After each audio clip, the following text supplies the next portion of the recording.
Oke teman-teman, sekarang kita akan bahas soal UKOM tentang manajemen keperawatan. Tapi jangan lupa dulu buat subscribe, like, dan bunyikan loncengnya ya. Soal manajemen ini gampang-gampang susah ya guys. Ada perhitungan juga di sana. So, langsung saja kita ke soal pertama. Di ruang CVCU yang berkapasitas 10 tempat tidur, kepala ruangan membagi tugas 1 orang perawat pelaksana bertanggung jawab terhadap semua kebutuhan 2 orang pasien sampai dinasnya selesai. Setelah shift dinas selesai, tugas akan dilanjutkan oleh perawat pelaksana selanjutnya dengan pola kerja yang sama.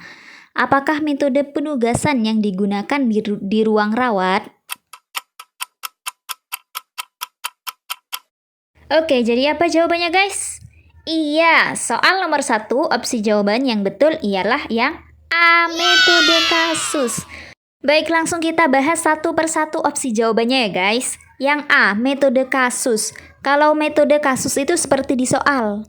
Dia perawat memegang 1-2 orang atau sekelompok pasien sepenuhnya. Jadi kebutuhan keseluruhan pasien tersebut itu menjadi tanggung jawab perawat tersebut. Itu kalau metode kasus.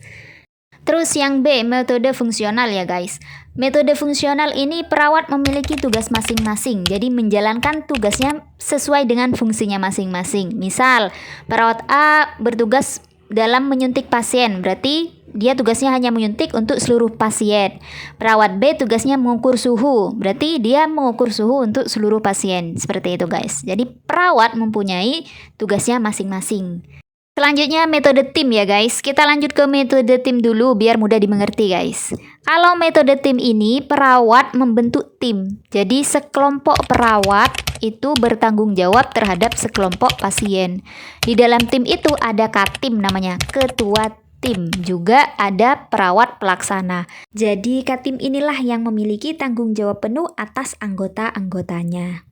Kalau metode primer guys, ini perawat bertanggung jawab dalam pemberian asuhan keperawatan pada pasien selama 24 jam. Jadi dia punya tanggung jawab pada pasien selama dia masuk, dari dia masuk sampai dia keluar. Itu metode primer guys. Nah, selanjutnya metode modular guys. Kalau metode modular ini gabungan antara metode primer dan metode tim guys. Jadi ada yang bertanggung jawab penuh 24 jam, juga ada anggotanya sebagai pelaksana, seperti itu guys. Oke, next soal kedua. Pada suatu ruang rawat terjadi perselisihan paham antara perawat senior dan perawat baru terkait metode dokumentasi askep di ruangan. Karu menengahi perselisihan dalam rapat dengan mencari siapa yang benar dan salah, sehingga menghasilkan beberapa kesepakatan yang kurang ditanggapi oleh perawat senior. Apakah metode penyelesaian masalah yang diterapkan oleh Karu? Soal tentang metode penyelesaian masalah ya guys. Jadi metode penyelesaian masalah itu ada 5. Itu sudah sesuai dengan opsi jawaban. Sekarang kita bahas satu-satu. Yang kolaborasi A.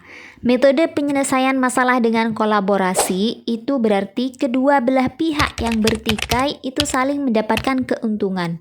Misal, pihak pertama menginginkan A, pihak kedua menginginkan B. Kalau pakai kolaborasi berarti nanti pihak pertama mendapatkan A plus B, pihak kedua juga mendapatkan A plus B. Itu kalau kolaborasi, collab gitu ya guys. Selanjutnya ada akomodasi guys. Kalau akomodasi ini ada salah satu pihak yang mengakomodir permintaan pihak lain. Jadi ada yang mengakomodir sehingga ujungnya nanti dapat diselesaikan efek dari bentuk akomodasi tersebut. Jadi masalah terselesaikan efek dari akomodasi tersebut. Kemudian di sana ada kompetisi. Nah, kalau kompetisi ini ada salah satu pihak yang menang dan kalah, ada yang untung dan rugi. Itu kompetisi, guys. Lalu ada negosiasi. Kalau negosiasi, kedua belah pihak tidak mendapatkan yang diinginkan. Contoh, pihak pertama ingin A, pihak kedua ingin B. Nanti kedua belah pihak mendapatkan C. Seperti itu guys. Gak dapet yang mereka inginkan. Terakhir ada menghindar. Kalau menghindar ini berarti dia memilih menghindar dari konflik tersebut. Itu berarti metode menghindar. Sekarang kita cocokkan dengan soal ya guys. Di soal itu Karu menengahi perselisihan dalam rapat dengan mencari siapa yang benar dan salah. Kalau sudah mencari siapa yang benar dan salah, itu berarti metode kompetisi guys. Jawabannya yang C. Next, kita lanjut ke soal nomor 3.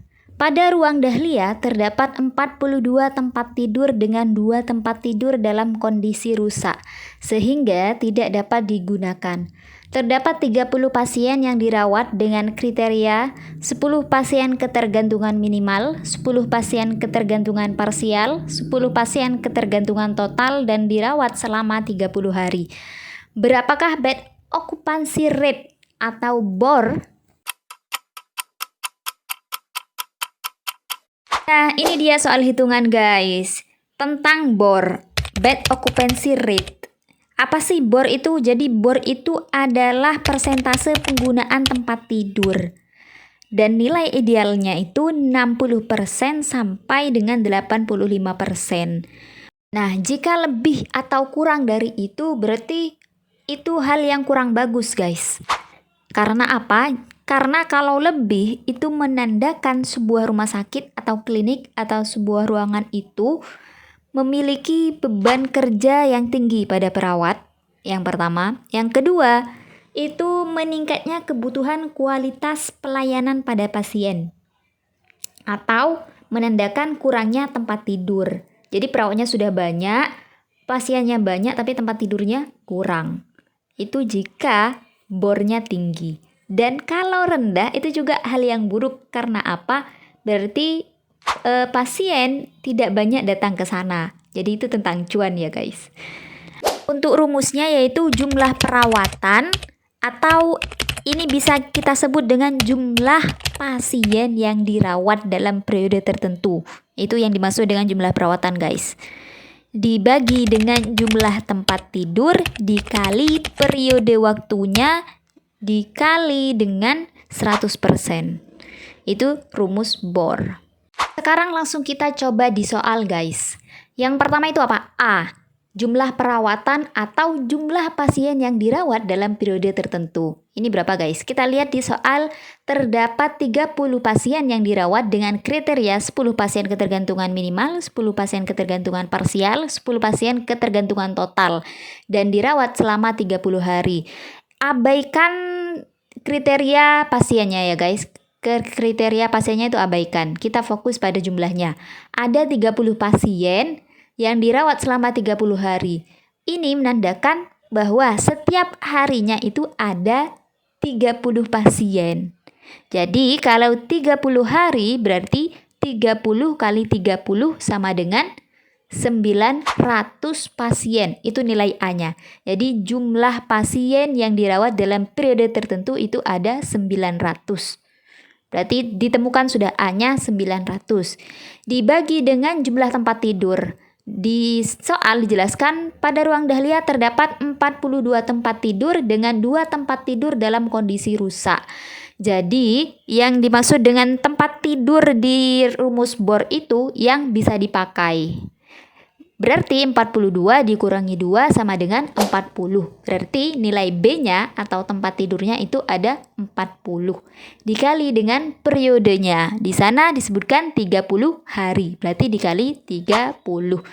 Kemudian dikali 100%. Berapa guys nilainya? Sudah dapat? Ini ya, coret-coret. Oke, betul. 9 bagi 12 sama dengan 0,75 dikali 100% sama dengan 75% guys. Jawabannya yang B. Next question number 4. Tapi jangan lupa buat subscribe dulu ya guys. Karena subscribe itu gratis dan itu bernilai baik. Pasti akan berpahala buat antum-antum semua. Terima kasih yang sudah subscribe. Langsung saja ke soal. Seorang kepala ruangan mengadakan pertemuan bersama dengan anggota ruangan. Kepala ruangan menyampaikan bahwa hasil penilaian tingkat kepuasan pelayan tertinggi diraih oleh ruangannya. Sehingga kepala ruangan mengatakan perawat harus mempertahankan dan meningkatkan servis excellent dalam pemberian pelayanan keperawatan. Apakah peran kepala ruangan pada kasus tersebut? Nah, soal ini berarti tentang fungsi manajemen keperawatan, guys. Fungsi manajemen keperawatan itu ada namanya POSAC. POSAC. P-nya itu planning, O-nya organizing, S-nya staffing, A-nya actuating, C-nya controlling. Nah, planning itu gimana sih? Kita harus tahu penerapannya gimana ya guys. Jadi kalau planning atau perencanaan itu contohnya itu ya membuat rencana ya guys. Rencana jangka pendek atau panjang itu planning. Juga kalau ada kata-kata mengidentifikasi itu masuk planning guys. Selanjutnya organizing, pengaturan. Pengaturan contoh penerapannya yaitu membentuk struktur tim, itu masuk pengaturan. Membentuk kelompok tim, membagi jadwal dinas, nah itu pengaturan, organizing. Staffing, kalau staffing ini seluruh proses rekrutmen dari administrasi, wawancara, orientasi, itu semuanya masuk ke staffing guys. Ada lagi kalau juga pelantikan dan pengembangan skill staff, itu orientasi staff baru, itu masuk staffing. Selanjutnya actuating atau pengarahan. Nah, kalau pengarahan contohnya itu supervisi, memberi motivasi, pendelegasian, itu masuk ke actuating. Dan terakhir C, controlling ya, pengendalian. Contoh penerapannya yaitu monitoring dan evaluasi, seperti itu ya guys. Sekarang kita cocokkan dengan soal. Di soal dijelaskan bahwa kepala ruangan menyampaikan bahwa hasil penilaian tingkat kepuasan pelayan tertinggi diraih oleh ruangannya. Sehingga kepala ruangan mengatakan perawat harus mempertahankan dan meningkatkan service excellent dalam pemberian pelayanan keperawatan. Nah, ini termasuk yang mana guys? Iya betul, itu termasuk dalam memberi motivasi dan pengarahan, berarti actuating, jawabannya yang C. Next soal selanjutnya. Seorang kepala bidang keperawatan mendapatkan data bahwa selama 30 hari terakhir didapat jumlah hari perawatan sebanyak 3.500 hari dan terdapat 200 tempat tidur. Jumlah pasien yang keluar sebanyak 175 orang. Berapa jumlah ALOS pada soal di atas? Soal hitung-hitungan lagi nih guys, tapi sekarang tentang ALOS. ALOS itu singkatan dari average length of stay. Itu maksudnya lama hari perawatan. Jadi fungsi dari ALOS di manajemen keperawatan ini untuk memberikan gambaran tingkat efisiensi dan memberi gambaran mutu pelayanan. Nilai idealnya ALOS itu 6-9 hari. Kalau lebih dari itu berarti ya kurang efisien perawatannya. Rumusnya itu mudah ya guys. Jumlah hari perawatan dibagi dengan jumlah pasien. Sudah cukup kayak gitu. Langsung kita ke soal. Di soal itu jumlah hari perawatannya 3.500 ya. Berarti 3.500 dibagi jumlah pasien. Berapa? 175. Tinggal dihitung guys. 3.500 dibagi 175 sama dengan iya, 20 hari. Jawabannya yang C. Next kita ke soal terakhir. Semangat ya guys. Seorang kepala ruangan mendapatkan data bahwa selama 30 hari didapat data jumlah hari perawatan sebanyak 6.000 hari rawat dan terdapat 250 tempat tidur. Jumlah pasien yang keluar sebanyak 270 orang. Berapakah jumlah bor pada soal di atas? Soal bor lagi mudah kan guys? Tadi sudah bisa. Gimana tadi rumusnya? Jumlah lama hari perawatan dibagi dengan jumlah tempat tidur dikali dengan periode waktunya dikali dengan 100%. Jumlah hari perawatannya berapa? 6.000 hari. Berarti 6.000 dibagi dengan jumlah tempat tidur 250 dikali dengan periode waktunya 30 hari dikali 100%. Ini tinggal coret ya guys.